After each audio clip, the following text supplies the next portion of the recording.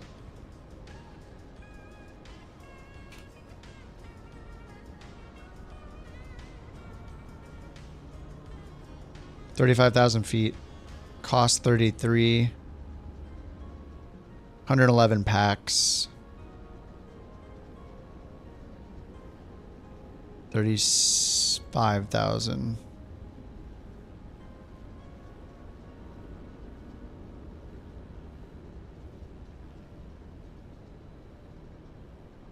BeyondATC connected. All right, BATC going.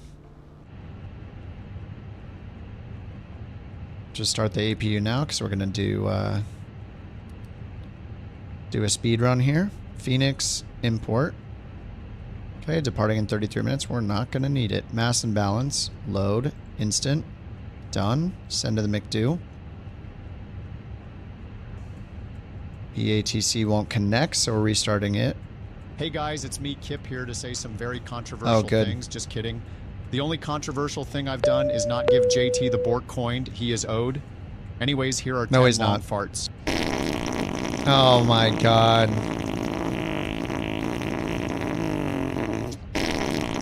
You're not owed a BorkCoin. Look at what you're going to do with it.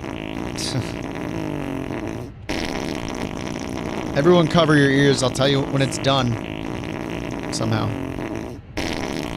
Oh my god. I didn't say anything. How many are there?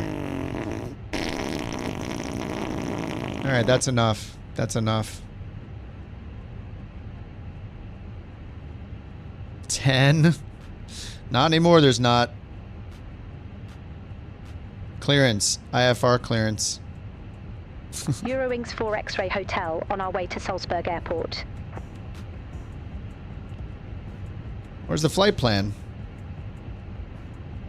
Eurowings 4 X-Ray Hotel, Düsseldorf delivery. Oh right, you have to. I forget. You have to go through init. What? Squawk 1000.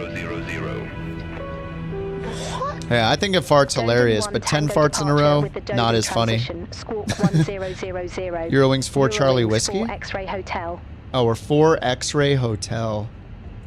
Eurowings 4 X-Ray Hotel. Read back correct. Contact ground 121, decimal 605 when ready for push or start. 4 X-Ray Hotel. Can't believe I've crashed twice today. 605 when ready. 350 for the cruise. Cost index is 33. Wind request.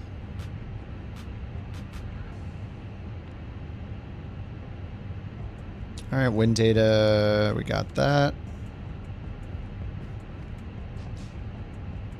All right, let's double check that they gave us what we're expecting. The Dode 1T, runway 23 left, yes. Dode in transition, squawk 1000. All right, so departure, runway 23 left, Dode 1 Tango, Dode in transition, insert. Okay, and then at, we're going to Austria? The Batty 2R, runway 15.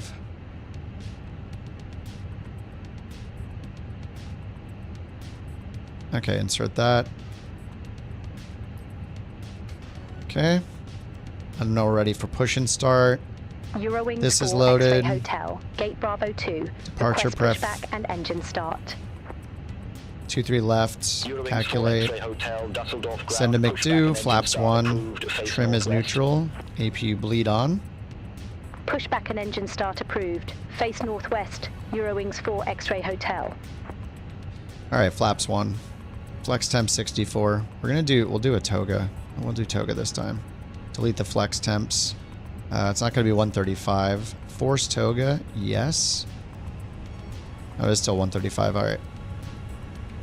Still 135, but we're not going to take as much time getting to 135. All right, force toga, flaps 1. All right. APU bleeds on. We'll get the beacon on.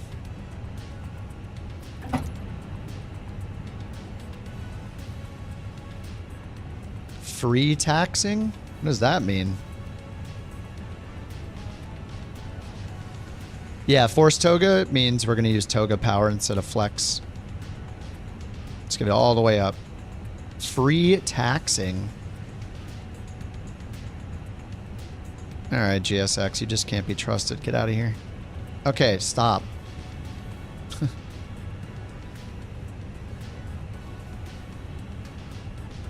All right, killed it from the system tray.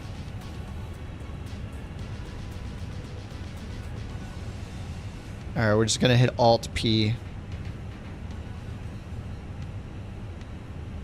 2-3, we need nose right. Kinda. We'll have to turn around anyway. All right, parking brakes off.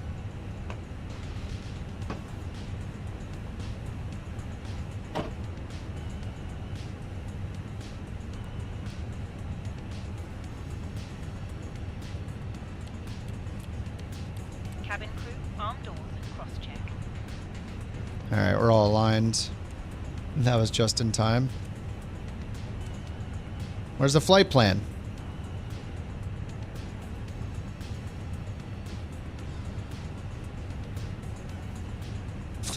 where are the waypoints at? What's happening? I don't know what's happening. There are no waypoints. Oh, they're there. They showed up. Oh my god. Whew.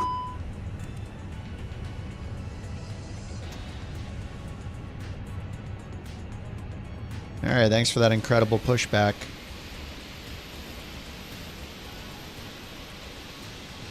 Wow.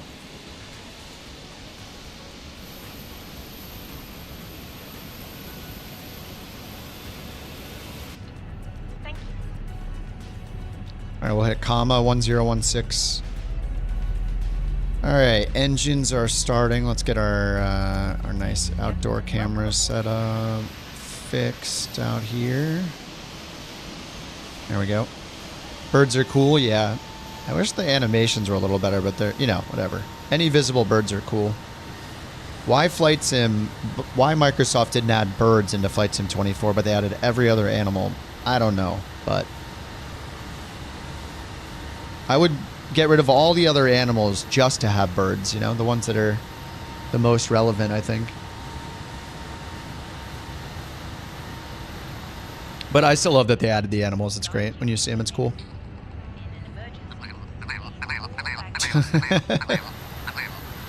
That bird out of here. Holy crap, it's huge. What is that? Thanks for that beautiful bird, Sawyer. What the heck is that thing? Hey, we need to squawk 1000. All right, 1000 auto, and let's get the lights off.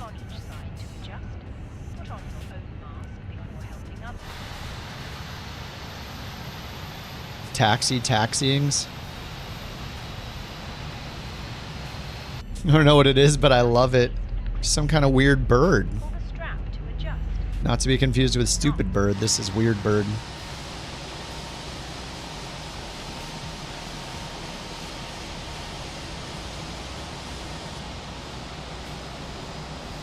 You're gonna get to do a flight this week? You haven't been able to fly all week? What do you mean with us? It's called an Awawa bird. Awawa? Awawa?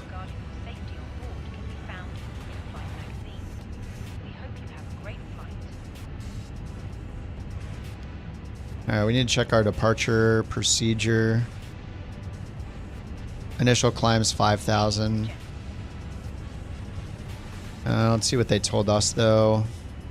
Okay. Just squawk 1,000, so we'll do the 5,000. Alright, 5,000. We got our flight directors on. We'll turn constraints on. Okay, we need flaps 1. Spoilers armed. Max auto braking. And takeoff config check. Slats are not in takeoff config. They're still moving. Predictive wind shear auto. Pack signs. Yes, seatbelt sign. Auto. Okay, that's all good. Takeoff config normal. And performance is flaps 1. Neutral on the pitch trim. It's neutral. All right, we're ready to taxi. Ground, Eurowings, 4 X-ray Hotel, ready to taxi.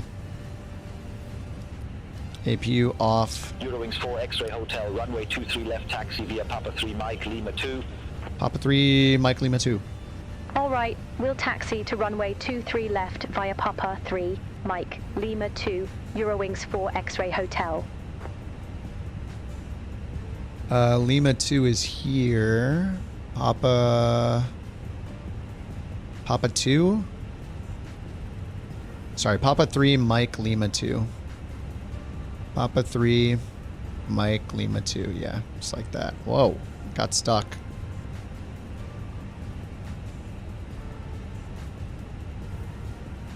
All right, all the way to Lima 2. All right, parking brakes off. Taxi lights on. GPU's chilling out.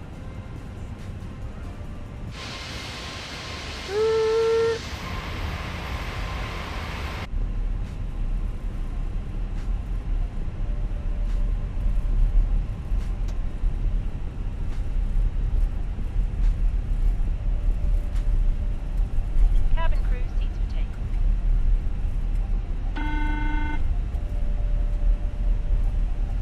Is this Papa 3? I don't know, but this is Mike. Hi, Captain. The cabin is now secure for takeoff.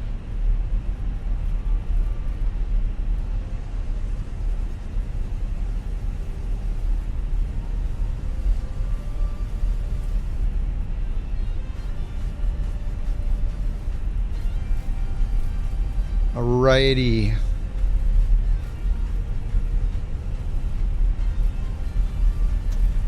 Should probably slow down a little bit. Alright, ground speed's 25, 26.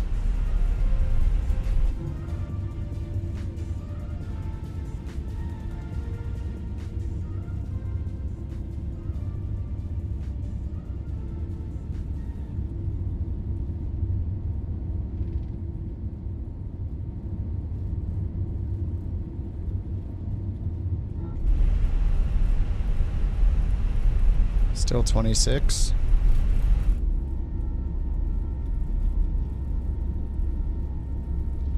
Oh, hockey tomorrow? I didn't see the game. Are you watching, is it Kings and Oilers?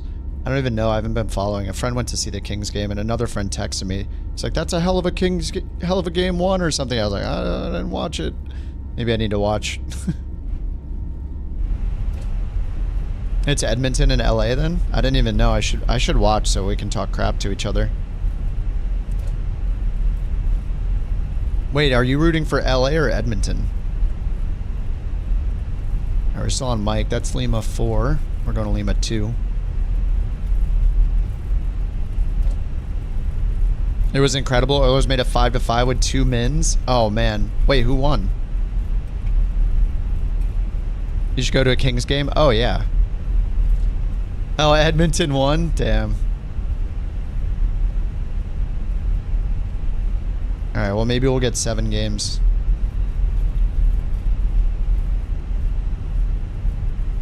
On a...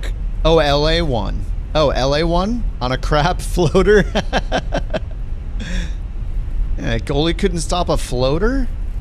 Eurowings 4 Or was the net open? No, it wouldn't be open. Tower 118.305. Runway 23 left. Contact Tower 118.305, Eurowings 4 X-ray Hotel. It sounds like I'm gonna have to watch the game. Yeah, I didn't watch.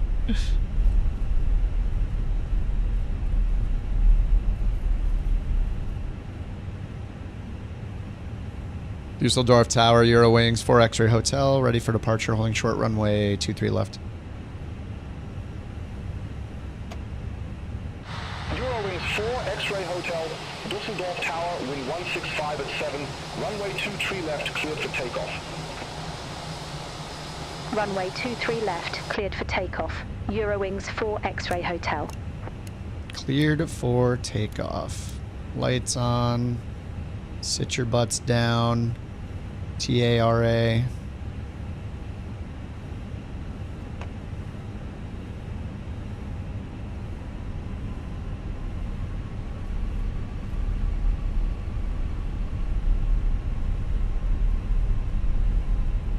it's starting to rain.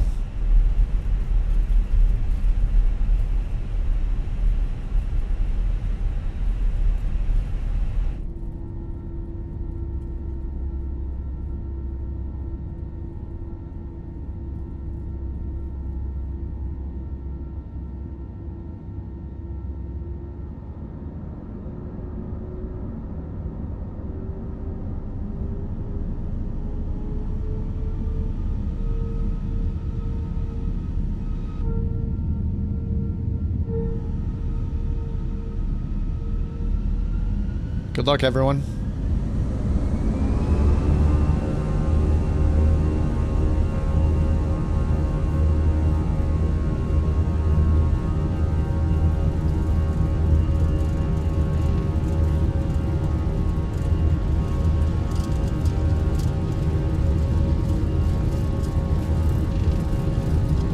I have the map up, don't I?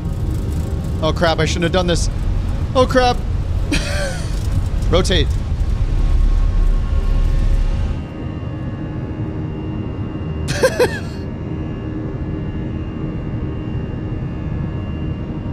We gotta get a wing view takeoff, okay? It's worth it.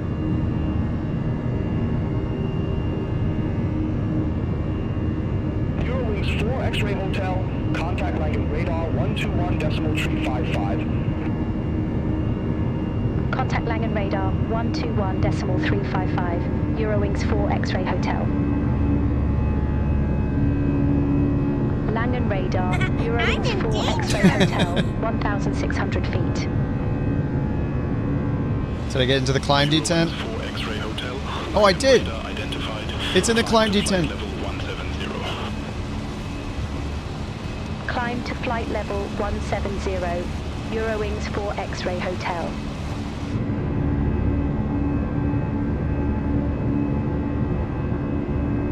Yeah, I had to get the overlay off. I forgot I had the map on still. Could have been better. Next time.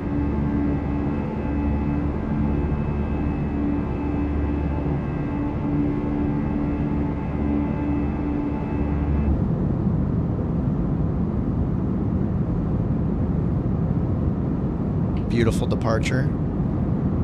Oh, we did fly into the tiniest bit of rain. Which I don't know. Was it raining when we landed? I feel like it didn't. But they were reporting light rain showers. We recommend that you keep your seatbelt fastened whenever you are seated. Toilets are located at each end of the cabin. The toilets are located at each end of the cabin, but they don't flush, so don't even try it. This includes e-cigarettes. In just a few moments, we will commence our in-flight service, offering you the chance to choose from our fresh selection available today. Full details can be found in your in-flight brochure. You can also purchase a selection of hot beverages, together with drinks and snacks from the bar. We accept all major credit and debit cards. If we can be of any further assistance, just ask us as we join you on the cabin shortly.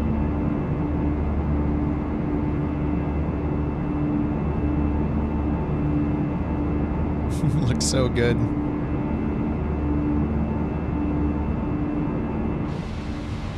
Total air temp +7. Anti-ice on. Let's get these off.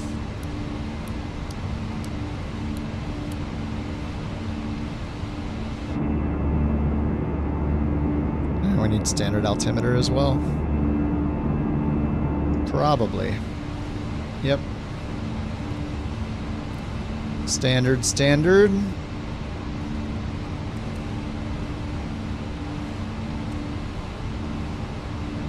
Forgot the chrono, whatever. It's fine. Nobody saw it. Oh, we almost had a successful, okay, it wasn't even close. Successful wing view takeoff. I've never tried to do it from, like, initial, whoa. Never tried to do it for from the initial takeoff roll. I've usually waited until I was like about to rotate and then switched over, but I distracted myself with the turning the overlay off. I'll do better next time, maybe.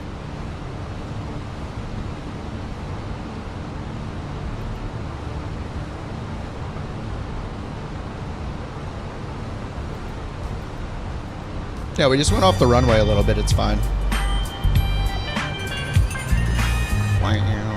Yeah, we took off, so that's a success.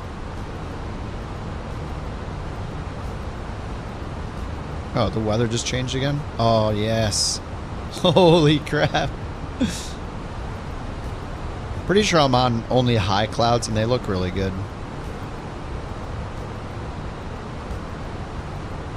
Not upset about high clouds.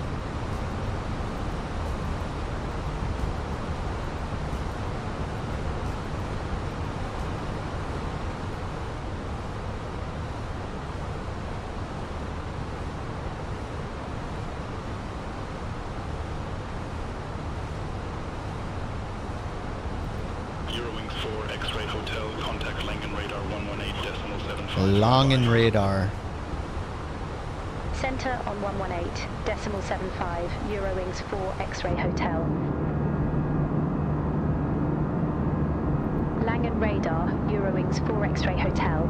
Through flight level 147 for flight level 170, direct Dale 242. Eurowings 4 X-ray Hotel, Langen radar, radar contact, climb to flight level 350. 350. Climb to flight level 350, Eurowings 4 X-ray Hotel.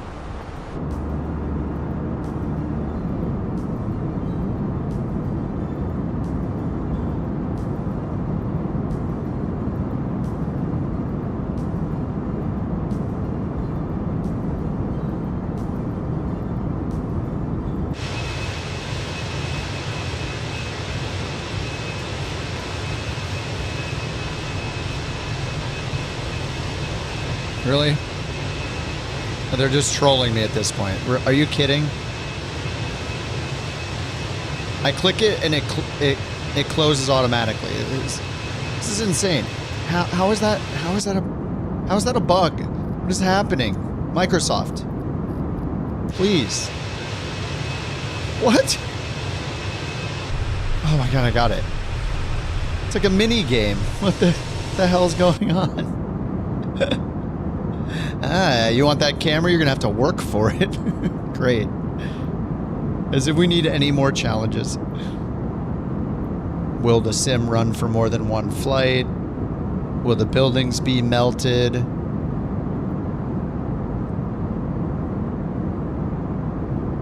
So many questions per flight.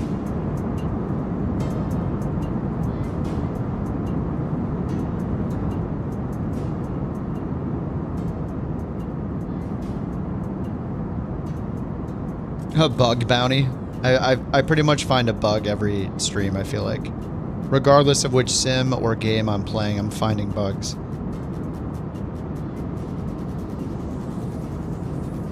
Yeah, it's a feature. It's a mini game. 20,000 feet.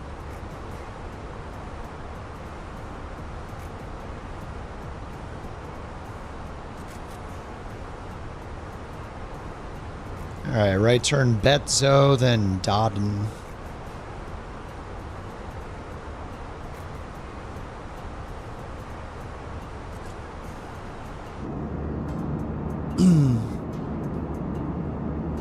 Fly-by-wire does have a built-in takeoff calculator, not a landing calculator, and you have to fill in most of the information manually. And then to set the trim, I believe you have to do it by looking down at the trim wheel to look for the CG marker on the trim wheel for whatever the CG is. If I remember right. You have to like look down. Isn't that right? You look down here. There's no like flight controls like digital readout, I don't think, like this for setting the pitch trim. Or because you don't get if it's pitch trim up or down, it doesn't tell you that. You just have to look at the CG here and line up the CG with the arrow. So it'll be like, you know, over here somewhere. Somewhere in this range. Between 0 and 1. Or sorry, 0 and 1 up. Actually, that's 30. I'm not going to change it right now. Paid 60 to be a bug tester. I mean, honestly, that's pretty much every game. I was playing Tarkov the last couple nights and hadn't played that game much, and I found like 2 or 3 bugs just in the first 2 hours of playing. Like, it's just every game, dude. It doesn't make it right, but yeah, it's kind of the state of gaming. This game, I don't know, both of those games are pretty complex. I mean, they did recreate the entire world here, so... But yeah, it's annoying when, like, simple things like a menu, like, I don't know how the menu... like, how... Oh, now it's working. No, now it's closing. What the... Why? Like, I'm literally opening a little accordion menu or whatever. A drop-down menu. Vocal rants as reports. I don't think so. If they did, all the bugs would be fixed that I've complained about, right? No, I mean, I don't know. They broke the camera. The camera's the only really remaining annoying one. The reset camera button is broken. But only if you use an instrument camera preset that looks down at the avionics like these. And then you click the button and it does this to reset. So, I don't know. They messed something up there. Apparently they don't use the cameras when they test. I don't know. It's strange. Broke your controller configs? Oh, man. What's our total air temp? Minus 18, but static's minus 42, so it's under negative 40, so we'll get this off. Alright, those are retracted.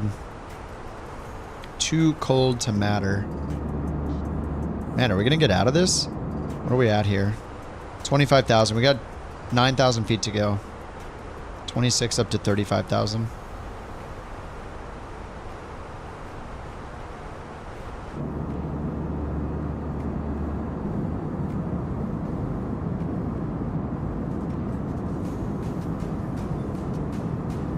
Bug bounty would be sweet, though.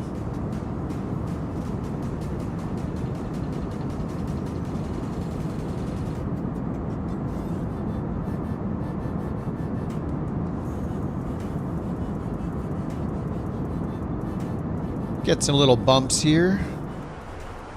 Ooh. Looks cool over there.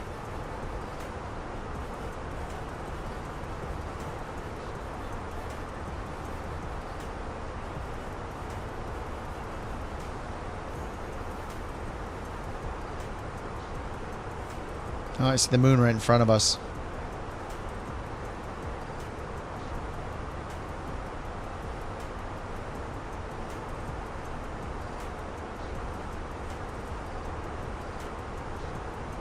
Some people fall asleep to a white noise generator. We just play flight sim. Shh, go to sleep.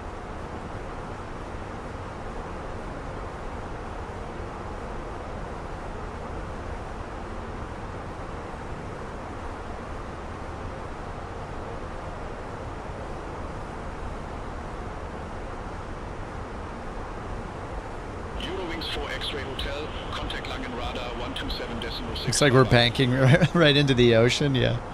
The sound is soothing. 127.6 Eurowings 4 X-ray yeah, Hotel, white noise is bye-bye. chill. Langen Radar, Eurowings 4 X-ray Hotel, through flight level 290 for flight level 350 direct I Doden. think we'll see what happens Thursday. I'm hoping Thursday maybe we'll get the CRJ finally. Uh-oh.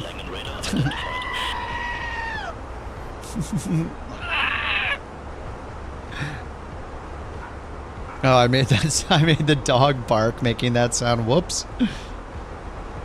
Thanks for that beautiful goat, Sawyer. Alright, finally a breakout. Finally a breakout.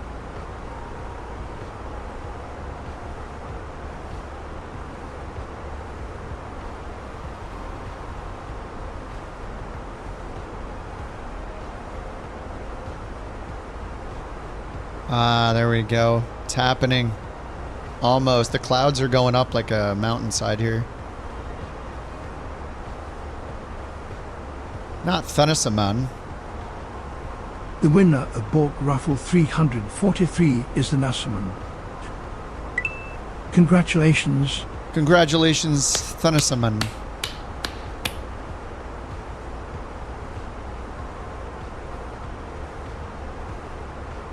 Oh, he bet it right away and lost it. Yeah, that's what you get for gambling. My God, are we ever getting out of this? This is the longest breakout ever.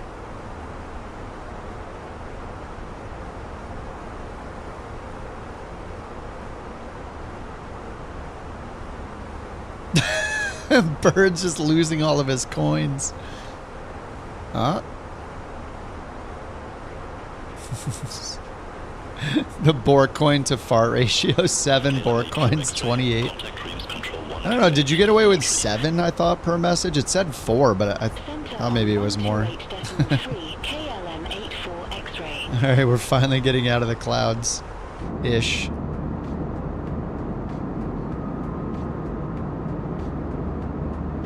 It was 8?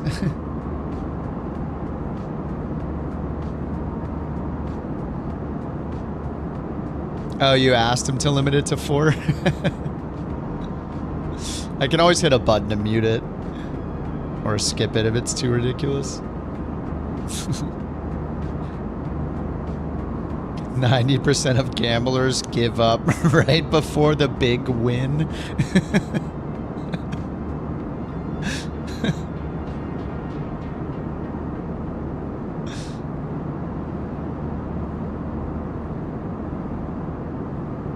Damn, these clouds look great. It's so fluffy. Oh, we still got 2,000 feet to go.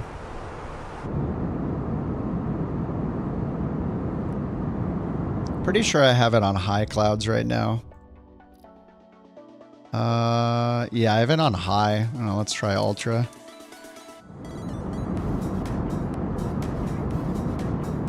I mean, they both look good.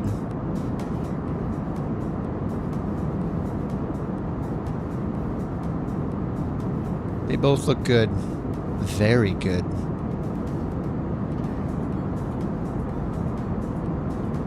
You thought you fixed the restart bug and passed 1 hour into testing thinking it was gone and then bam. Yeah, that's like me thinking I'm gonna get a flight done without crashing. And then bam, it just happens. It might be FSX.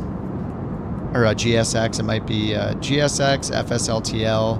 I don't know, it seems to happen when I'm getting near an airport, right? Or leaving an airport? I have no idea.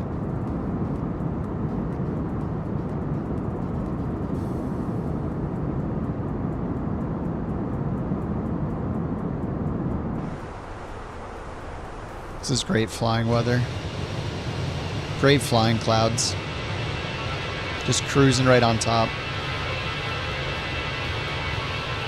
Rock, are you in the longitude? What are we in?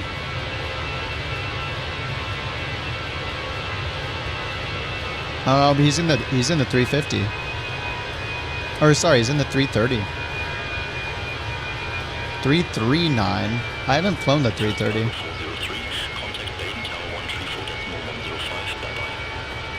.339, not 359. Eris Cargo.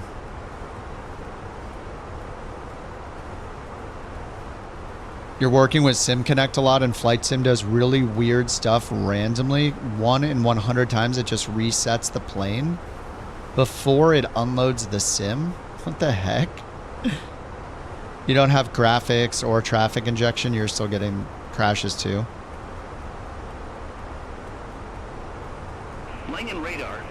Yeah, I don't know what the change was, but I seem to be crashing a lot more since the latest build for the Sim Update 2 beta. The latest update we got, was it like was it on Friday?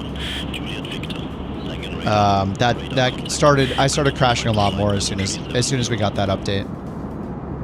Continue climb to flight level 370, Magic Sun 1 Juliet Victor.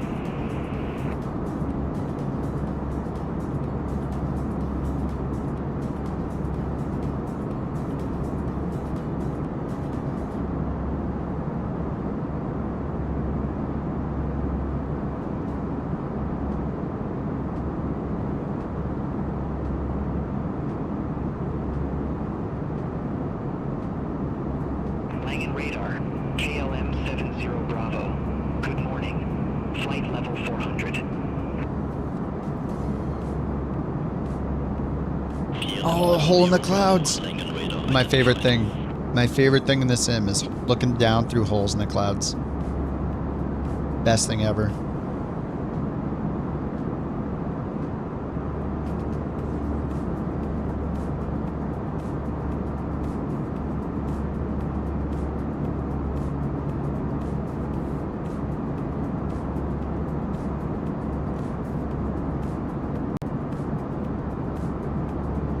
So cool.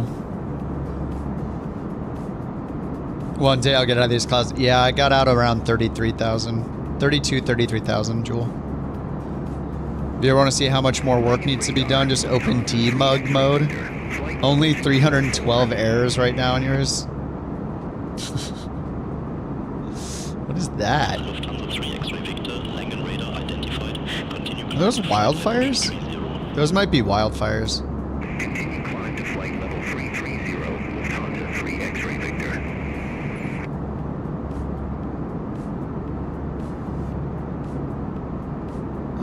No, it's not. What is that? It just... Why do we see that from here? It's just from the smokestack, so... Yeah, you can just see it from those industrial stacks or whatever. The Seymour Johnson fire? What's that?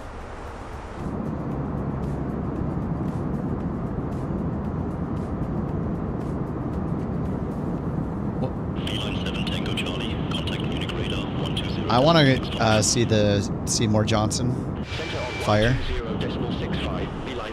Where is it? It's happening right now. 158 till TOD.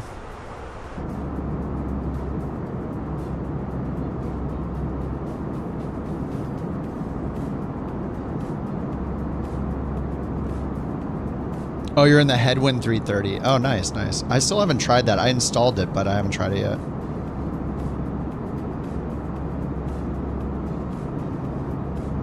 Dude, look at this sim. Look at it. Look at those clouds. Look at them.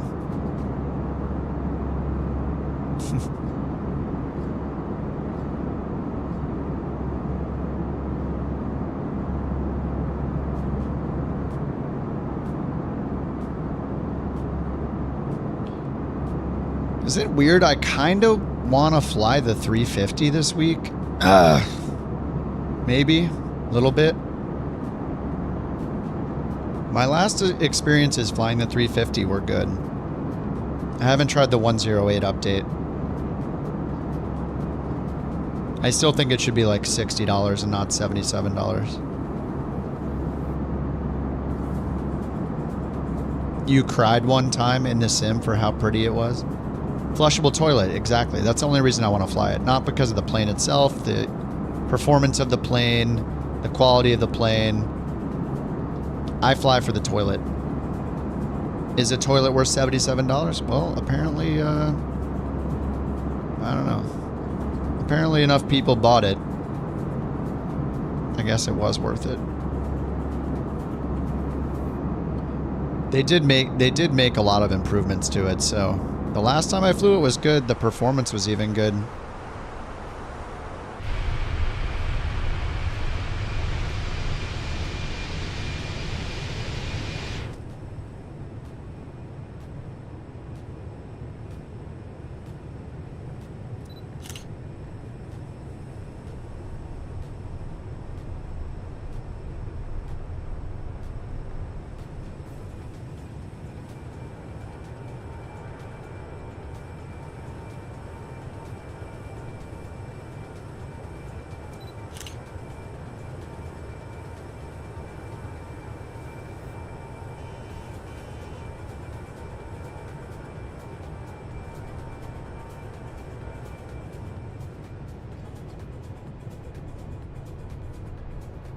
So bright out.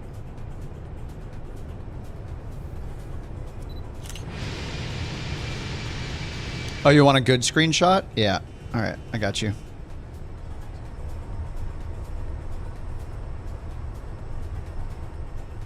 Do a professional screenshot here. Hold on.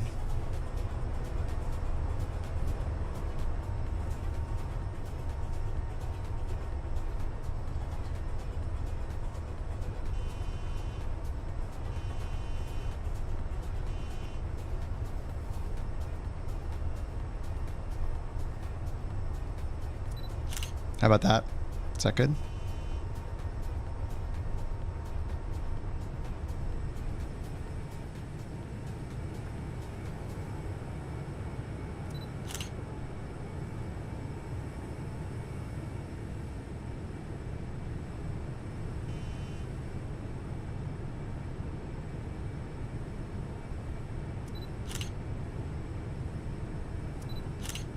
Man, it almost looks too sharp.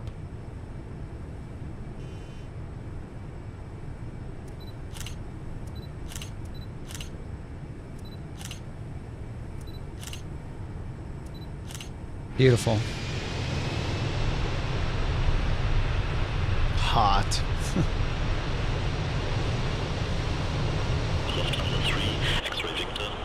How many photos? I have no idea. I have to clear them out every now and then. I just take a lot so I can pick for the next thumbnail. Alright, 124 miles, TOD. I'm gonna check our flights, METAR, arrival, refresh. 140 at 4. We're supposed to land on 15, so that'll probably be the same. Scattered at 10,000. So we got VFR, QNH 1017. Alrighty. Import. Flight planner. See it pinning all the charts? It's beautiful. Alright, let's grab the ATIS.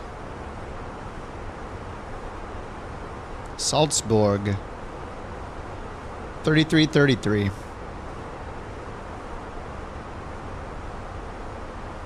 Okay, 33.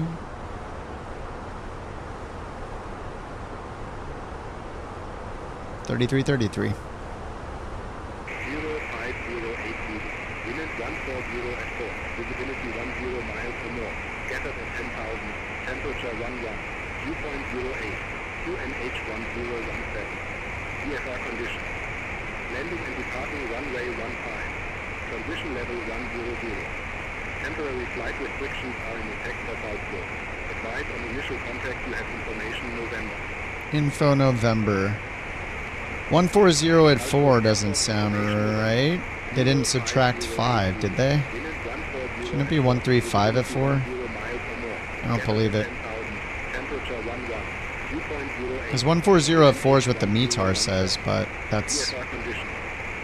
ATIS should translate it. I don't know if ATIS does translate. I'll have to look that up. Or ask BATC.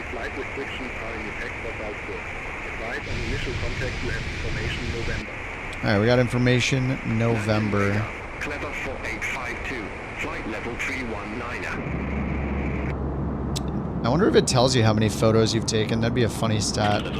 I mean, I just take an unrealistic amount, though, because I'm taking like 5 or 6 in a row instead of 1, just because I want to pick the best of those for like a thumbnail, so it's not a realistic use case anyway. Pilot book. Is this thing still wrong?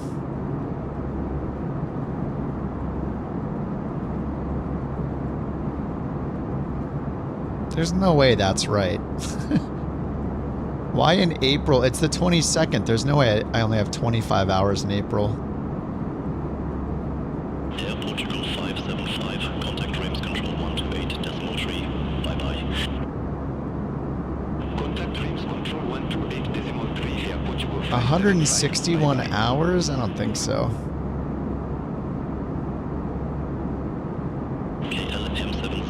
Yeah, BeyondATC is great. Alright, our TOD is 100 miles. Wilco, climb to flight level 400. KLM 70 Bravo. KLM on the frequency.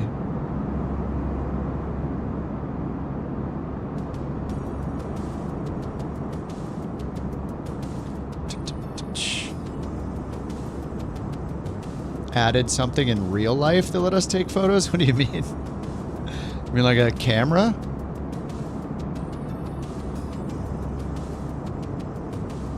You inverted the bird and landed her safely in a field? Nice. What do you mean if they added something in real life? What?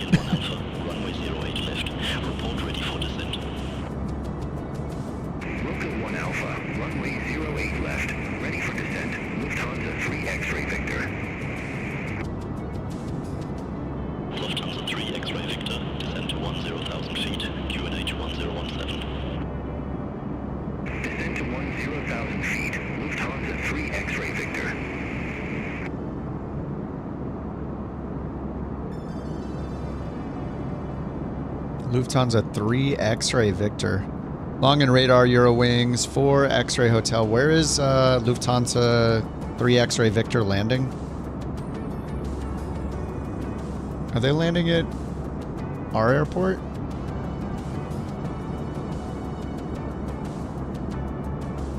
Langen radar, Eurowings 4 X-Ray Hotel. Information on Lufthansa 3 X-Ray Victor's landing is unavailable. I just mean, can you tell us what airport they're flying to? Come on. Cut us some slack here. Langen radar, Eurowings 4 X-Ray Hotel. Information on Lufthansa 3 X-Ray Victor's destination is unavailable. Psh. Alright, whatever. 3 X-Ray Victor, wasn't it them? Yeah, it is them. Lufthansa 3 X-Ray Victor. Where are they going? Roki 1 Alpha, runway 8 left. I don't think that's where we're...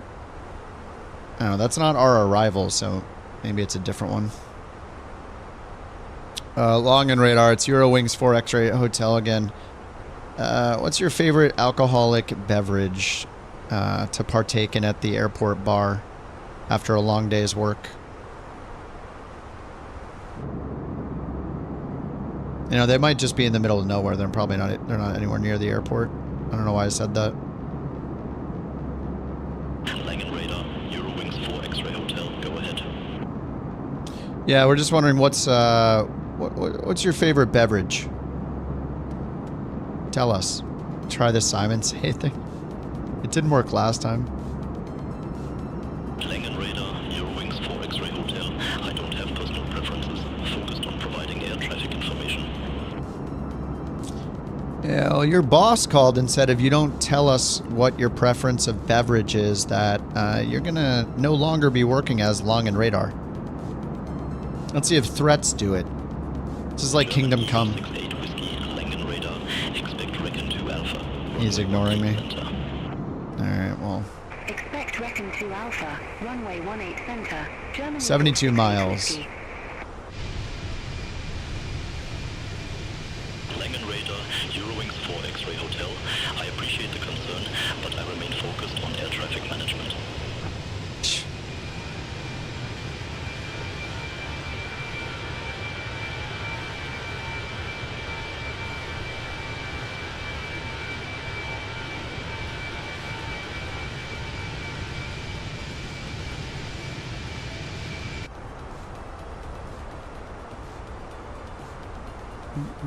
Tweejet to Echo Juliet, contact Reims Control 128.3. Contact Reims Control 128.3 to E-Jet to Echo Juliet. Didn't they send us a message just to tell us there's no delay? No delay reason required or whatever. What does ADC mean again? Aircraft delay card something. Contact Zurich radar 126.225. I know the references are over here, right? Contact Zurich radar Delay allocation card. Ryanair 49 Zulu Yankee. Have a good morning. You always blame the crew. You always blame the ramp delays, right?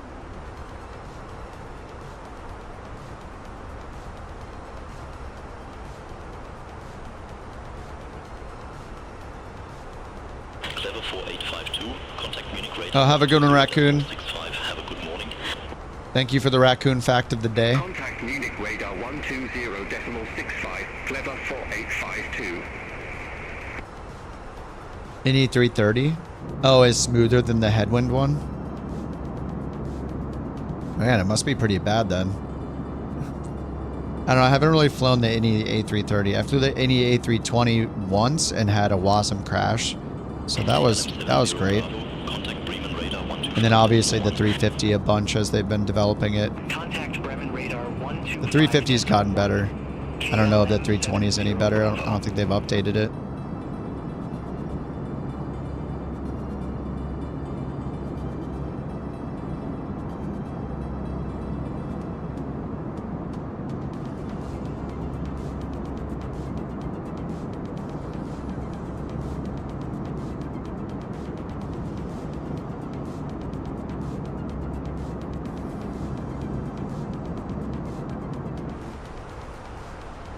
You know what a cool bird mod would be?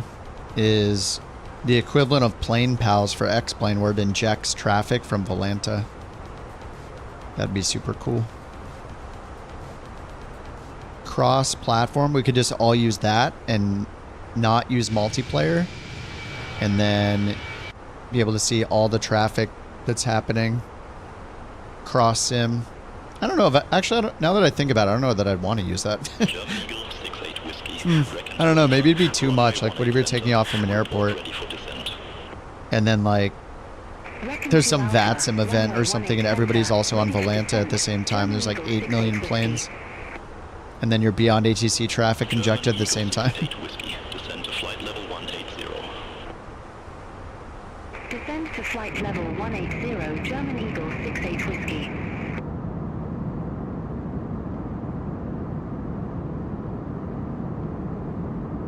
There's probably a reason. I mean, there's the plane pals one. It just reads the Volanta data and injects it somehow. There's got to be, there's a way to do it, I guess. We have other traffic injectors, so I don't know if the plane pals one for X-Plane like has some agreement with Volanta or if the data is just available. I have no clue.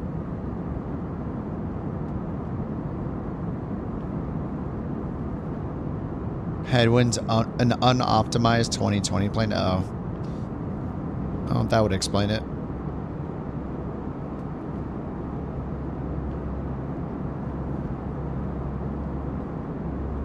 You never use the cabin cameras? These you have to set. Fenix is one of the few airline developers that didn't make any good fixed cameras for wing views. I don't know why. The fly-by-wire has excellent wing views. The PMDG planes have excellent wing views you can just get to with the fixed cameras. For some reason, fly-by-wire didn't make any, so the only fixed views you have are staring at the plane instead of out of the plane. It's one of the things I don't like about the Fenix. I mean, it's minor, but I love those cameras and not having to set my own camera every single time. Just have a precise, well-set fixed camera. Like all these fixed cameras, it's what they're meant for. You're not meant to have to set a custom camera yourself for all of the wing views. Like, they should just provide them. Like, it's not that hard. Like, they're already making them for these, so just make. They should have 3 left and 3 right wing cameras,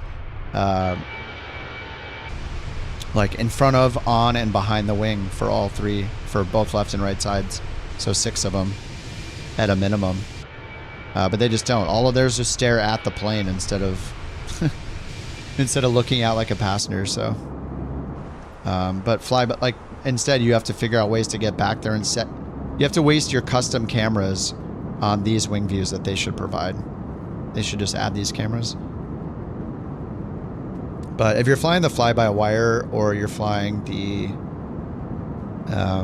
a PMDG in Flight Sim 2020 or even in 24, I guess if you've hacked it in, then yeah, the fixed cameras are awesome because you can just instantly swap from being inside. You can just swap from here out to that camera, the fixed camera.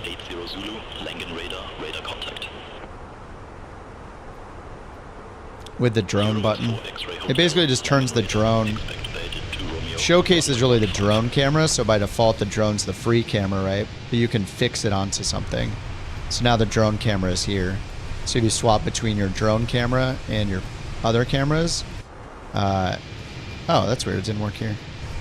Oh, you have to use the shortcut, huh? Yeah, if I hit the drone camera shortcut, it does it. It's so weird that it's not. It doesn't behave the same.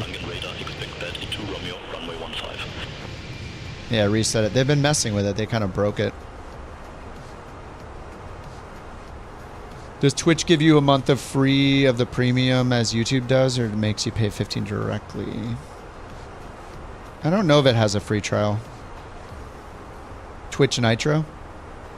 I do have Twitch Nitro. I think it just charges you right away, though. Wait, no. Wait, no, there is a free trial. I don't know, just click on the turbo button. I think there's a free trial for like a week or something. But it'll tell you if there is. Yeah, I have Twitch Turbo and YouTube Premium because I don't really watch anything else. I watch Twitch all the time. I have it on the background all the time.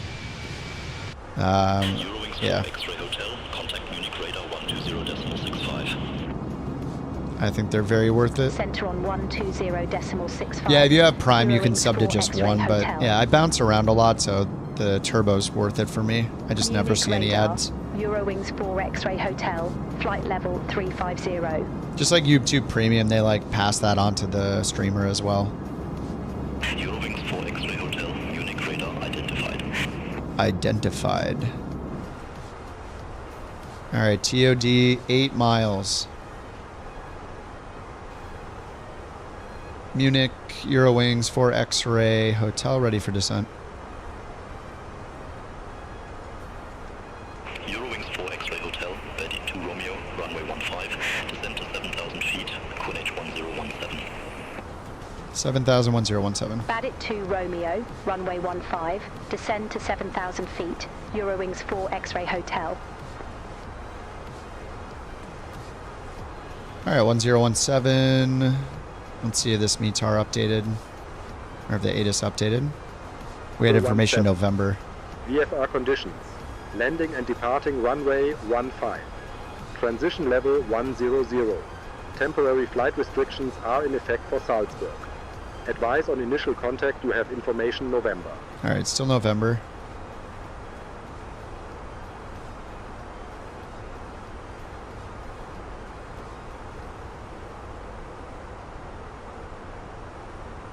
All right, starting a descent. Rival performance. We're expecting 1.5. Apply the METAR. Bravo, Bravo, turn right, heading 190. Landing weight 123.6 plus 7.5, so that makes 130.1, 131.1. 31.1. And let's check the ground chart, see where we want to exit.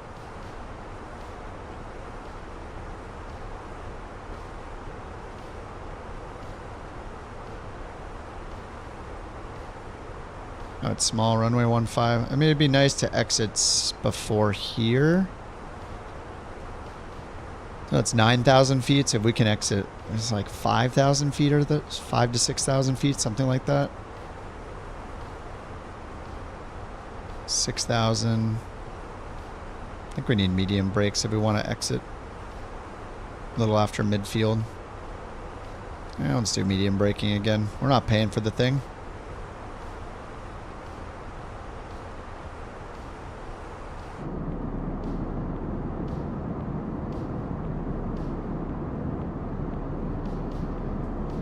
You checked, you just didn't want it to charge you 15 directly? Oh, you didn't realize Twitch was Amazon? Amazon bought them for like, I don't know, billion. How much was it? It was like $1 billion, 1.2 or $2 billion or something. Like, how long ago was that? I think it was like 10 years ago. It was a while ago. Twitch doesn't have a history. You're correct. You have to go to the channel's history. YouTube has like a DVR you can turn on where you can rewind while it's live, which is nice. It's also a little weird on YouTube though. If you leave the YouTube stream, like you change your app on your phone or whatever, you go to another website, when you come back to the app, it has you resuming where you left off. And then people will be like not realizing they're like 10 or 15 minutes behind on the stream and typing in the chat like something that happened 10 or 15 minutes ago. It's kind of weird. But yeah, they both have their advantages and disadvantages, but people like that you can rewind the stream if you miss something and then catch back up. Dolomiti 35 Hotel, Munich radar, expect FU1 Charlie, runway 07 left. Looks good from your couch. Yeah, YouTube has much higher quality than Twitch, so yeah, if you're watching on a TV or something, YouTube's the way to go. I could do 4K on YouTube, but the delay with chat is just super long. It's like a minute delay.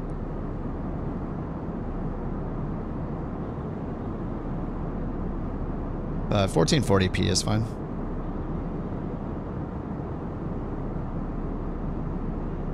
Yeah, Jimbo. It is. Multiplayer is separate from Sim Update 2 beta and the live version, which is Sim Update 1. So is career mode separate. Yeah, you have to come back and click live, yeah. Once you know, but like if you don't, you don't realize you're behind.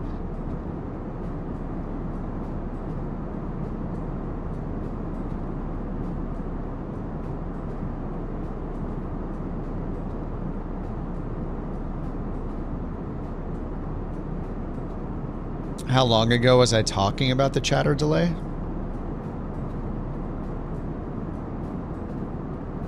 Like a minute ago?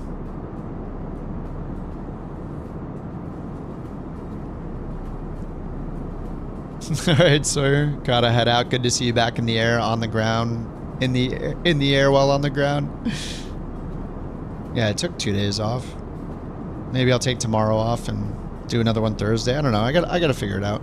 It's all good. I just don't force myself. If I'm not feeling it, I don't. Yeah, I'm descending rock. 22,000. And we're gonna land on 1.5, it looks like. See ya, Sawyer. Thanks for the bits, dude. Yeah, do what makes you happy. There you go. Yep. That's the way to go. Agreed. Munich radar, Eurowings 4 Foxtrot X-ray. I do kind of want to fly the 350 though, and the next bird track's going to be great too. Eurowings 4 Foxtrot X-ray. Since we had a weekend off because of Easter. Spent almost 3 hours editing a video on Bird's mod. You didn't save your work? Dude. Control S is your best friend. I hit that shortcut so much. Oh my god, dude. Are you sure when you open the project it doesn't have a recovery or anything? Is there an autosave feature? You can disable the power button, I think, right? Yeah, there's a system setting in Windows. Change what the power button does when plugged in. Does that work? Does that work for a laptop only? Or does that work for a PC? Mine is set to do nothing. I don't know if I've tested it though. It's all gone.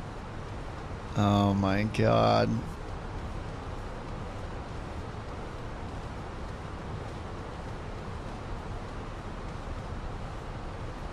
Alright, 18,000 still. That sucks, JT.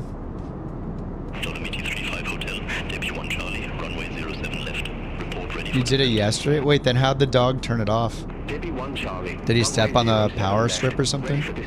Dolomite 35 Hotel. Dolomite 35 Hotel, descend to flight level 240. Descend to flight level 240, Dolomite 35 Dogs can eat your homework. One time, the puppy, our Borker, she ate the... I mentioned earlier that I have an Ethernet cable stretched across this room to my computer. It's pretty much stretched along like where the door is, but she lays down at the door all the time, and she literally ate through the Ethernet cable.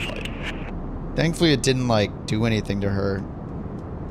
But yeah, she chewed on it, and then the internet just died, and I had to get another one. I got like an outdoor Ethernet cable that's like reinforced. So she can't attack it with her little vampire teeth or whatever. It's ridiculous.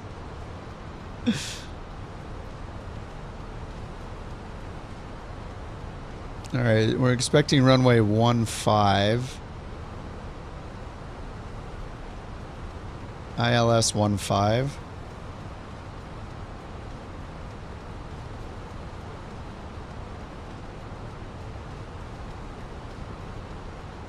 Lows 15. Did I set the ILS 15? Yeah, I did. And there's SBG, which is Salzburg VOR. I'm going to put that in case we need it. Lufthansa 2, Victor Romeo. Contact Munich approach 132.305. Contact Munich approach 132.305, Lufthansa 2 Victor Romeo. Speed error. Oh, let's put in the minimums first. Perf, Cat 1, DME. I don't know where our go-around climb. It's going to be more than 2.5 degrees, I would guess. I don't know. What's the airport elevation?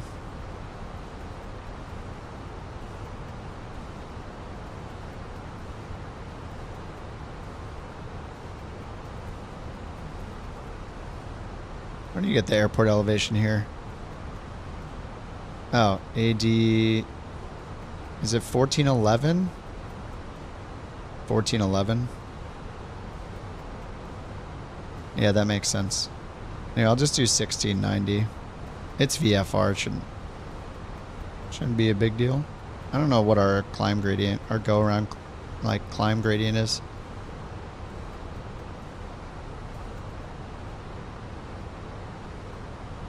Oh, the YouTube bot is dead because of streamer bot. Dude, it's like in the middle of the week now. It's dying. So if there's a Bork, then YouTube cannot participate. I guess it's 1040. Still don't know. I don't know. Wonder if Google's ever going to give them more give them more API calls or whatever. Alright, so localizer has DME 1099er right there, OES, and we got the D for DME. Salzburg VOR is tuned in. There's an ADF frequency, Salzburg 410. 122.46 Eurowings 4 X-ray Hotel. There we go, we got that in. Salzburg radar, Eurowings 4 X-ray Hotel. Good morning, flight level 125 with information Oscar. Oh, what's going on with this? X-ray Hotel Salzburg radar. Good morning, QNH 1017. Expect the ILS runway 15 with the Salzburg transition. All right, that's what we set up for. Nice. QNH 1017. Expect the ILS runway 15 with the Salzburg transition. Eurowings plus 4 9. X-ray Ooh, Hotel. plus 10. Perfect. As we're going through the clouds.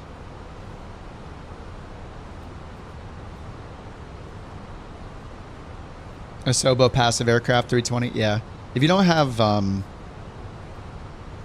air traffic under your graphic settings, if you have that below the ultra setting, then it'll load in generic planes and save you some frames.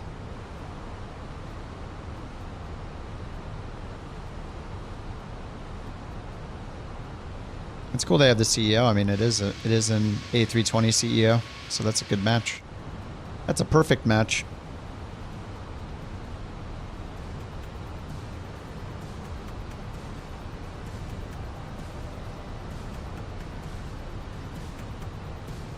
My pup had a 207 megabit per second body for a second.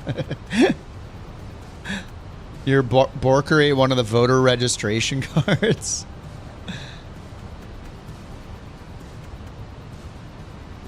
Your dog was so old she would slip inside everyone on the hardwood floor and just be sleeping all the time.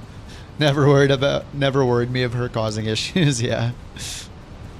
Yeah, this one gets into trouble. All right, 1017, I think. Yep. Let's get the ATIS again and see if we're still on November. Got medium auto brakes. Oscar. 0538 Zulu. Wind 150 at tree. Visibility 10 miles or more. Few clouds at 4,400. Scattered at 13,000. Temperature 11. That does want more dragging here. QNH 1017. 1017. Johnny, thank you for 17 months, dude. Holy crap. Level 100. Temporary flight restrictions are in effect for Salzburg. Eurowings 4 X-ray Hotel. Advise on initial contact you have information. 1017. Descend to 4,000 Salzburg feet. Airport information QNH Oscar. 1017. 0538 Eurowings Zulu. 4 X-ray Wind Hotel. 150 at tree. Visibility 10 miles or more. Eurowings 4 X-ray Hotel. Clouds Clear at direct Salzburg. 4,400. Cross Salzburg at or above Scattered 4,000 at feet. Clear 30,000. ILS runway 15. Temperature 11. Dew point 08. Cleared direct Salzburg. QNH Cross 1017. Salzburg at or above VFR 4,000 conditions. feet. Direct Salzburg. Landing and ILS departing runway runway 15. Eurowings 4 Transition X-ray level Hotel. 100. Temporary flight restrictions are in effect for Salzburg. Advise on initial contact you have information Oscar. Okay, it's on Oscar. Let's try this again. Salzburg Airport information Oscar. 0538 Zulu. Wind 150 at tree. Visibility 10 miles or more. Few clouds at 4,400. Scattered at 13,000. Temperature 11. Dew point 08. QNH 1017. All right, we're good.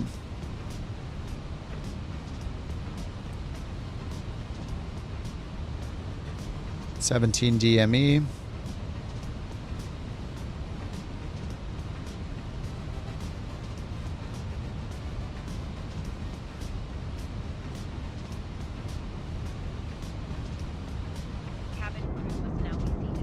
Oh my god, it's so pretty.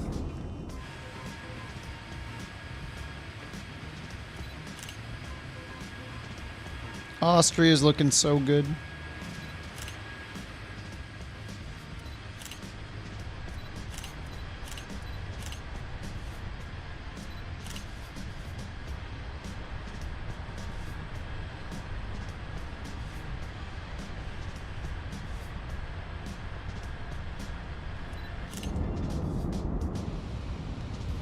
$5,200. They cleared us for the LS approach. Let's hit Loc.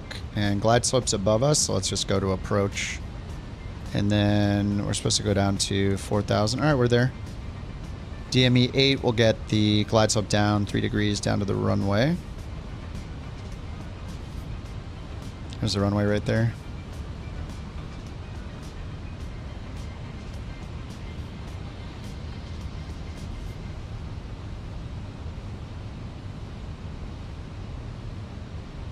All right, I'm getting the gear down. We need to slow down.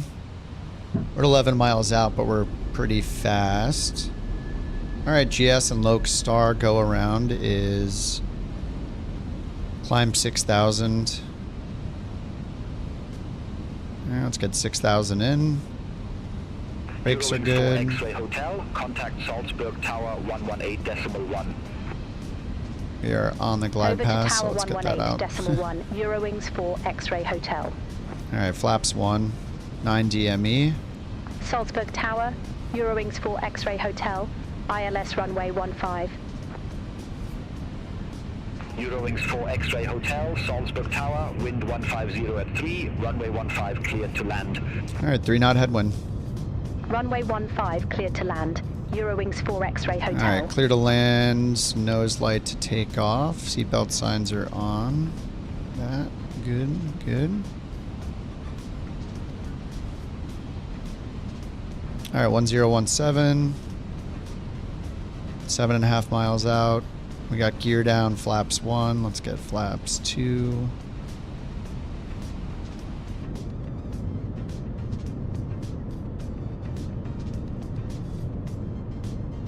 Let's get that music off.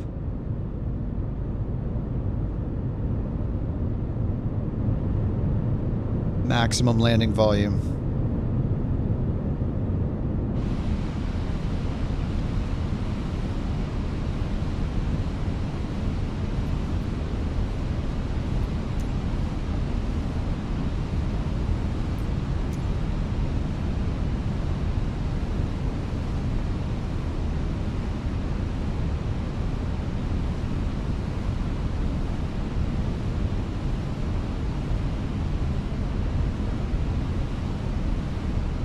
All right, flaps 3.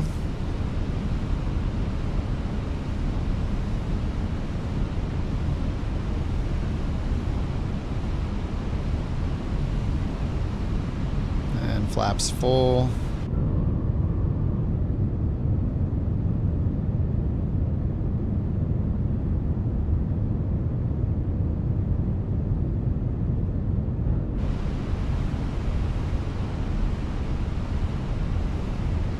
All right, approach is 134, and lowest selectable is 129. 134.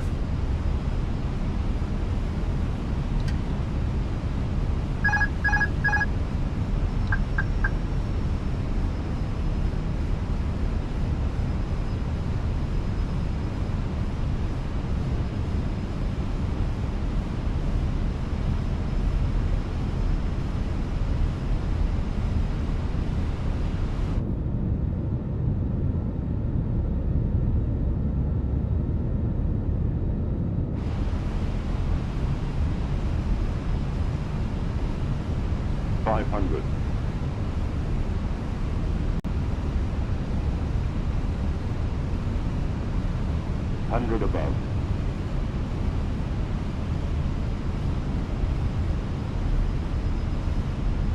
Minimum.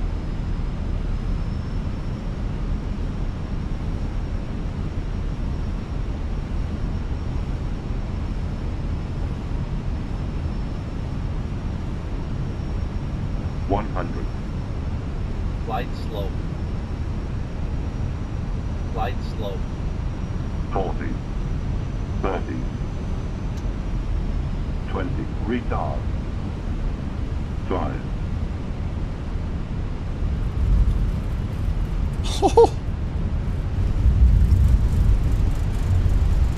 The runway, what's going on with the runway texture?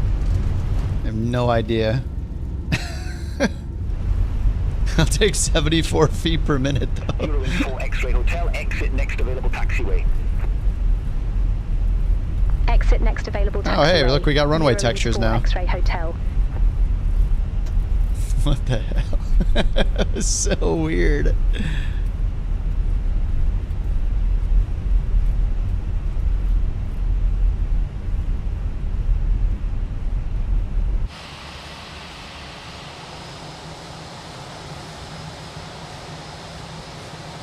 Oh, Sawyer posted a Volanta alternative? I have not seen yet. Holy crap, I want to fly in here again. Dude, what an awesome approach, and holy crap, the like everything around here looks so good in the sim.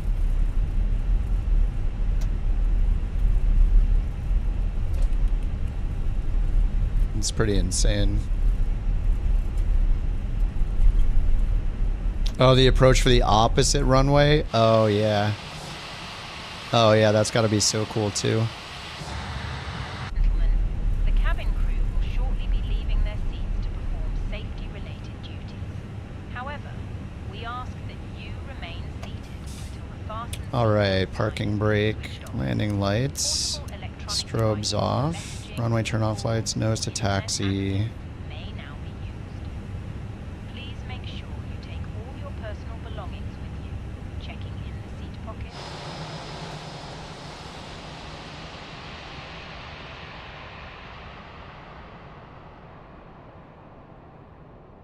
I don't know why it took so long for the, oh man. Ew, what is happening? Their servers are just dying right now or something. Look at this. It's not even loading in the buildings.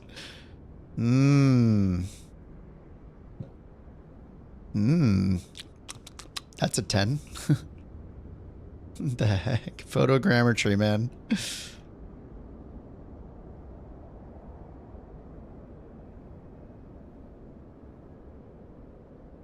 Oh, it's loading in grass.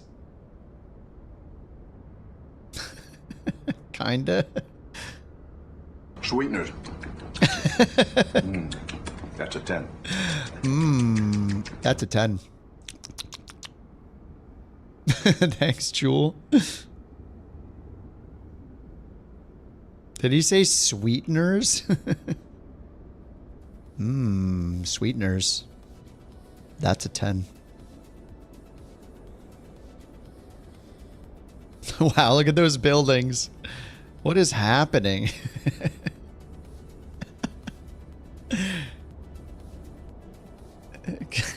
Can we just stop with the photogrammetry on buildings, guys? Please. Just stop. Just delete the entire idea. Just stop doing it. Just please stop. We don't need it. We never needed it.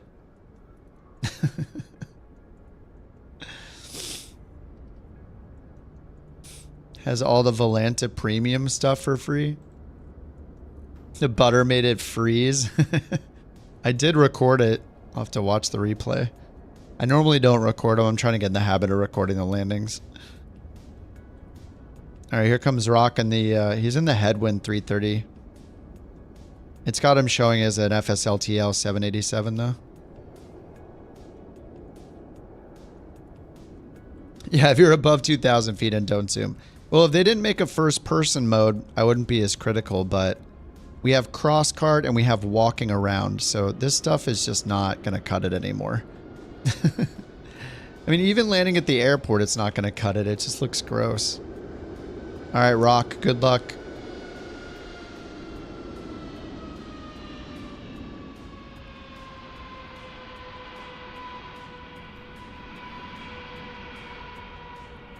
Boop. That looked very soft. Some people might be offended by somebody saying that it looks soft or they're soft, but in this case, it's a good thing. Yeah, look at the... Why did the... Something is wrong with the servers. Look at this. What's happening, dude?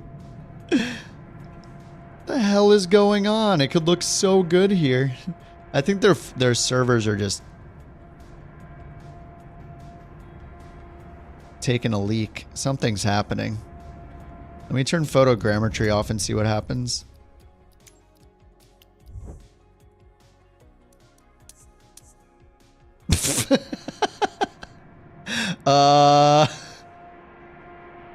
What the? Dude? What the f... Oh my god. Whoa. Whoa. This is so trippy. What the hell? I don't think I've ever seen this happen. Hold on, I gotta make some art real quick.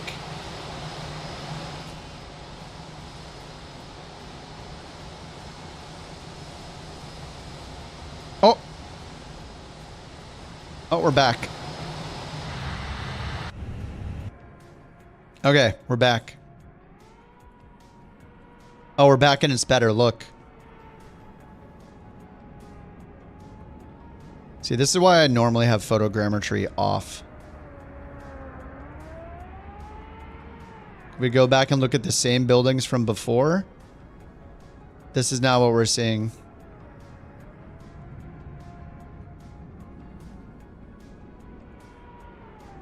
Where's Jewel? They need to delete photogrammetry for building. Where did Jewel? Oh, you got a CTD on final? Oh my god.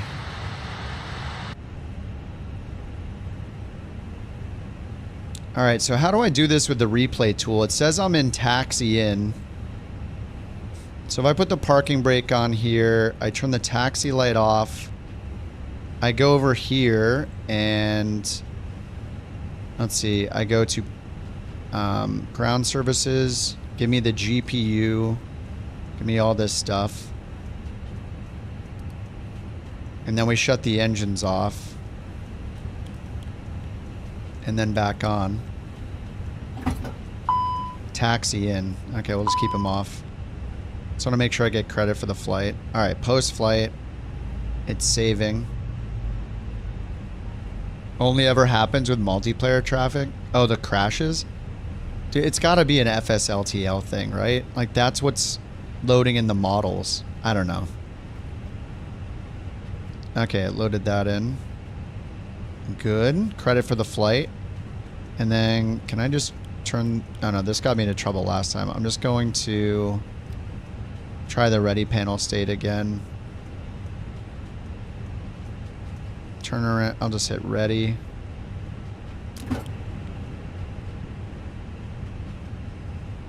Okay, engine's available. Good. Turn the chocks and stuff off. And then... There we go. Maybe. Let me rewind. Nice. This is how the pros do it, I guess. You don't have... Oh, you don't have FSLTL installed. AIG. Something with the models, like when you get close.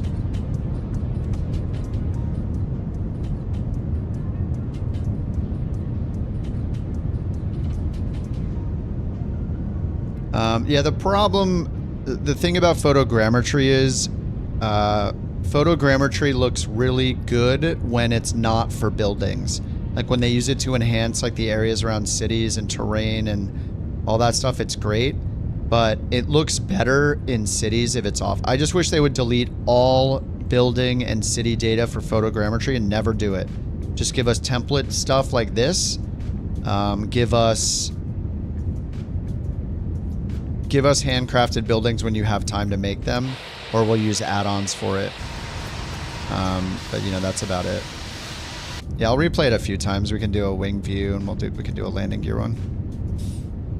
On air says 636 feet per minute. Oh, you got a lag spike. You could try turning up object level of detail if you're lagging as you get close to airports.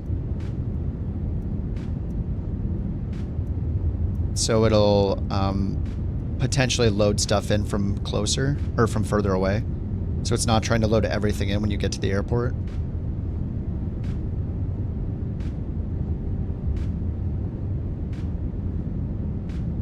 How'd you record? Well, there's a built-in recorder, but there are a bunch of add-ons for it. FCR up here is a built-in recorder. You could just use this. But I'm using Sky Dolly. There are a few other ones. There's a free one on flightsim.to.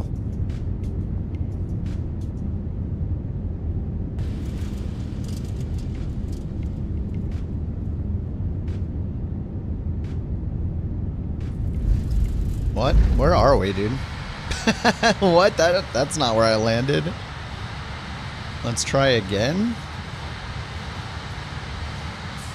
Well, this recorder, I guess, isn't the best.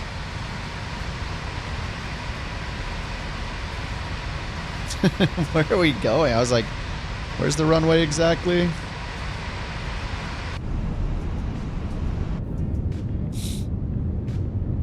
I don't know. Is this going off the other direction now? What the hell? Alright, I need to find a different recorder. Dude. Alright, no, this is not the one. Maybe this time? Third time's the charm?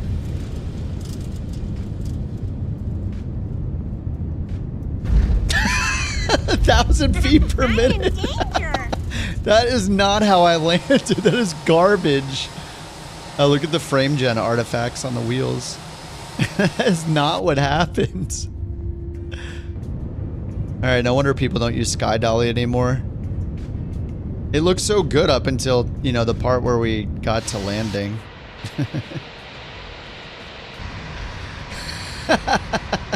We're just missing every time. Oh! What the heck?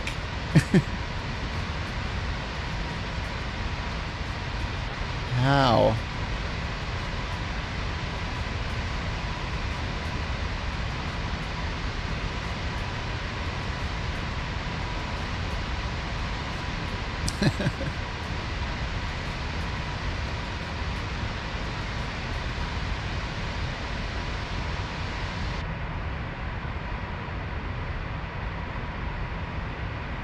See how soft it's gonna be hard again. Oof.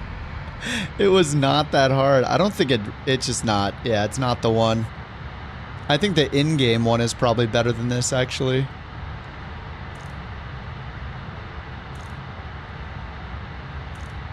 Not great. Not great.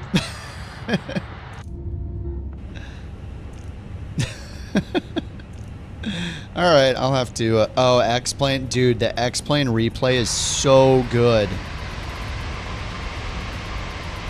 Okay, I take it back. I said Microsoft only needed 2 things to improve cities and roads. They need a replay tool as good as X-Planes. The X-Plane replay tool is just always running. It's built into the sim and it's just always running. It's great. I was very impressed. It was great. Love it. 10 out of 10. Or maybe 9 out of 10. I don't know. I didn't use it very much. I used it once. But yeah. They need to get rid of photogrammetry for buildings. They need to make roads vectors or whatever it's called, like flatten them all out so they're not crazy looking everywhere. Splines. Is that it? Anyway, they need to fix roads. Stop using photogrammetry for buildings and cities because it just looks like garbage with melting buildings and trees all the time. It's bad. And the rock formation things, it's so weird. And then they need a replay tool, and then it's really game over. Like after that, there's nothing I would say that X-Plane does better. But yeah, X-Plane's city rendering is just simpler. It just, I don't want to see the photogrammetry bugs everywhere all the time. It's really annoying.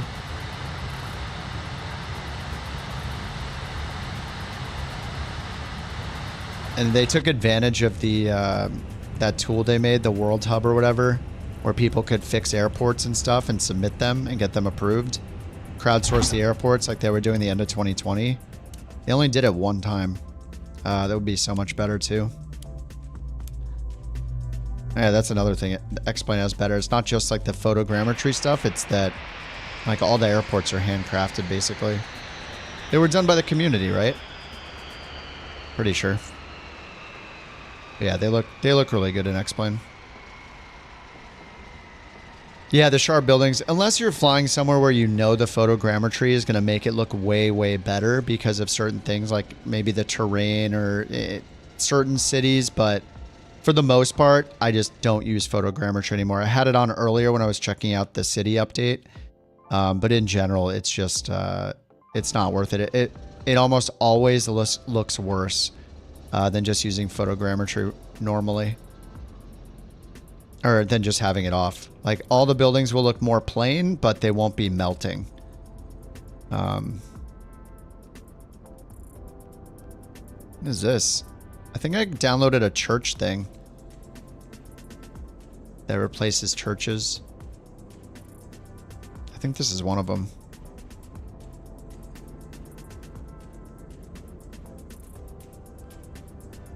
All aircraft be advised information Papa now current. Drone cam? Yeah, you can take the drone cam forever, I think. It's good to change the drone speed when you do it, but yeah, you can take it out.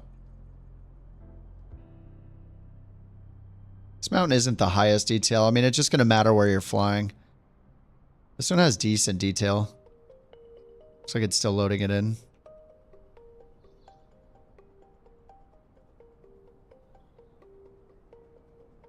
And there's some buildings up here. The map replacer?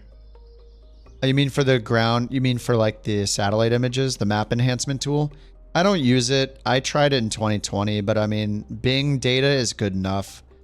I didn't think it was worth it having yet another program running. The built-in satellite image is fine.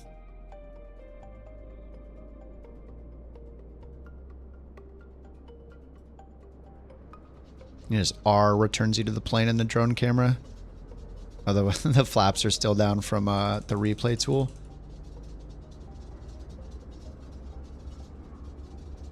New trees mask bad ground textures pretty well.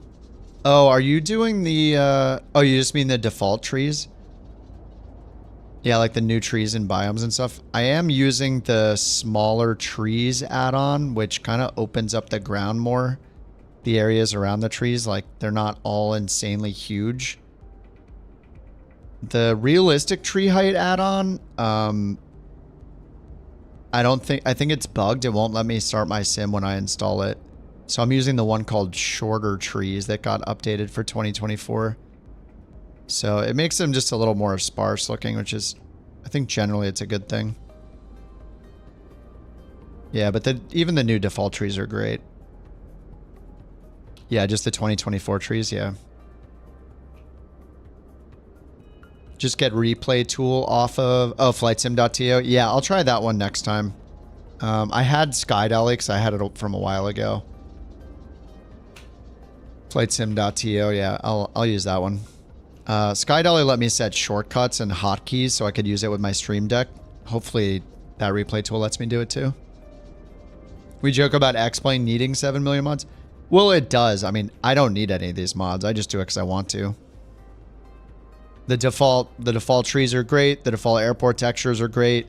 The default lighting, built-in multiplayer, the default Bing Maps data. Like, you don't, like, in X-Plane, you would need to get a multiplayer mod. You need to get an ATC mod. Well, we have ATC, I guess. I guess ATC is not a good comparison because they all suck. But you would need to get a multiplayer mod. You need to get an AI traffic mod if you want that. Those are both built into Flight Sim. You need to get satellite imagery.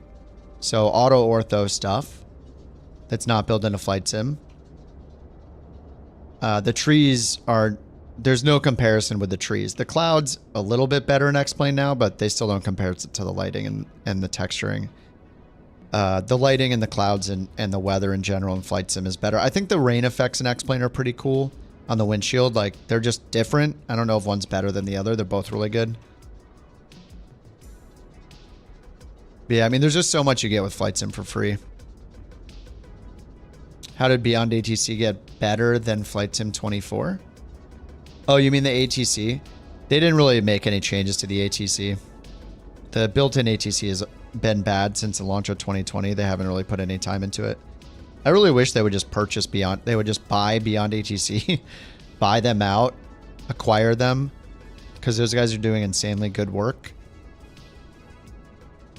Oh, the server no, let me look right now. The what message?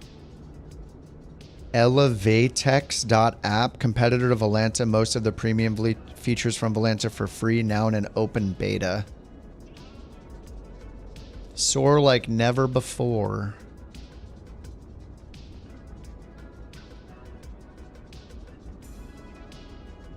Elevatex? Elevatex? God, that's such a bad name. Okay, it's just so hard to say. Elevate X. Okay, so it looks like Volanta. Download now. We support X-Plane, Flight Sim 20 and 24, prepared DCS, and FSX SP1. Huh. Okay. I'll try it out. They have a Discord, forums, public map. Oh, nice. They have people, 36 people flying right now. I mean, if it has a traffic injector, I would be down to try it. Here, let me install it real quick.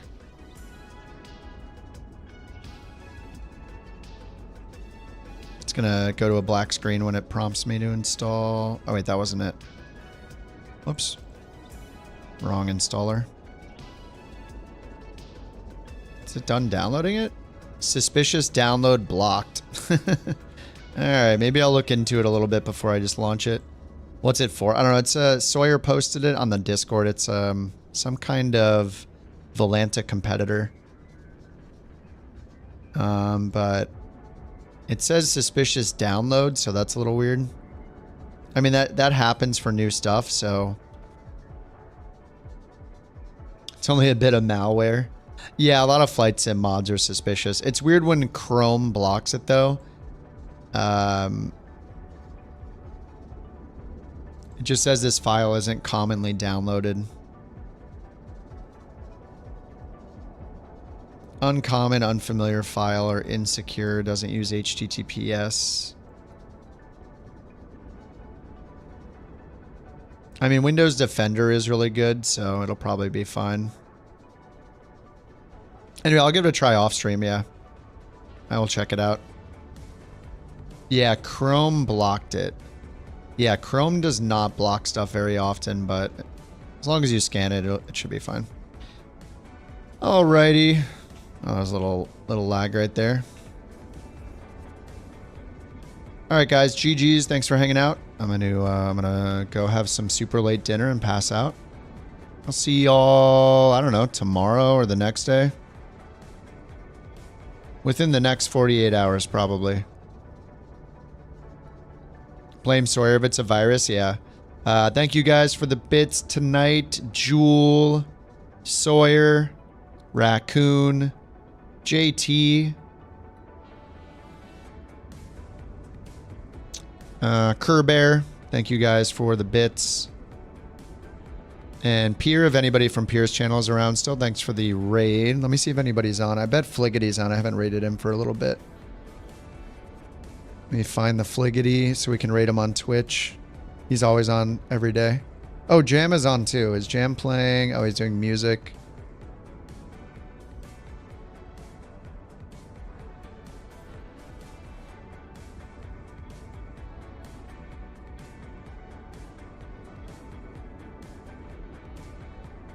Actually, nobody that I follow is on right now. Oh, just Jam. I don't know. Jam is doing some music stuff. something music. Alright, I'll give Jam a raid. He's doing music stuff, which is cool. Looks like he's in What software is he in? Oh, he's using Ableton. I know Ableton. I don't know what kind of music he's making. We'll see. Yeah, Fliggity's not on tonight, it looks like. All right, guys. Thanks for hanging out. I'll see you all tomorrow or the next day. See how it goes. If there's news tomorrow, I'll be more likely to be on, like if a plane comes out or we get a new build. But anyway, I'll see you guys on the Discord. If you guys want to join the Discord, here's the link. If not, no big deal. Maybe we'll see you on the next stream. 2 crashes today. Not the best, but powered through it. It happens. We're on the beta. No big deal. All right, guys. I'll see you tomorrow. Have a good night. Bye-bye. Get it released so I get on. Dude, I can't wait for the PMDG. It's going to be incredible. I want it. Everybody wants it. All right, guys. You have a good night. I'll see you all tomorrow. Stay in the Discord. Bye-bye. Peace.